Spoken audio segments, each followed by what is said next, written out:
Hello traders, and thanks for tuning in to this week's Market Outlook from Exness. I'm Michael Stark, Financial Concept Manager. In this video, I'm going to be looking at a potential idea for a trade over the next few days, the narratives that are driving that possible movement, and what traders who were to take the position would need to be aware of. But first, let's look back at the performance of last week's idea. Last week, the idea was a possible sell for the Australian dollar against the US dollar after an excessive reaction to the RBA's rate hike. The idea, unfortunately, was completely inaccurate, though it is possible that the price of Audust might move back down again. Now, for this week's idea, we're looking at the euro against the US dollar.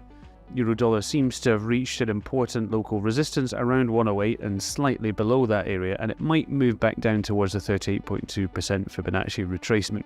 Now, there's not much scope for a very distant target here, but this position might have some potential in a technical movement. Now that summer has reached markets, generally there aren't any new narratives in the run-up to the meetings of the central banks, and we can see that in general, yields from bonds in Germany, which are here, and from the USA, which are here, are not moving very much in either direction. Then the technical movement is in focus. And the crucial releases coming this week are firstly the meeting of the Fed, which is happening on Wednesday night. It seems to be nearly certain that there won't be a hike.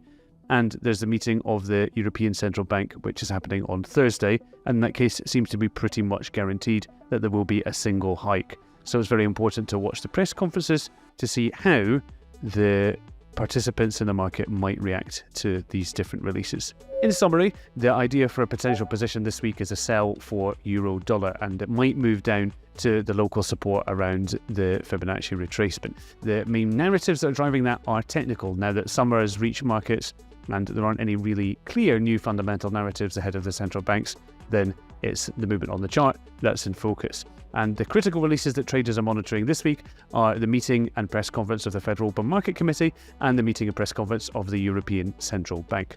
Remember, this is just an idea for a trade. It's not a signal and it's not a guarantee of success. Always do your own research and manage risk.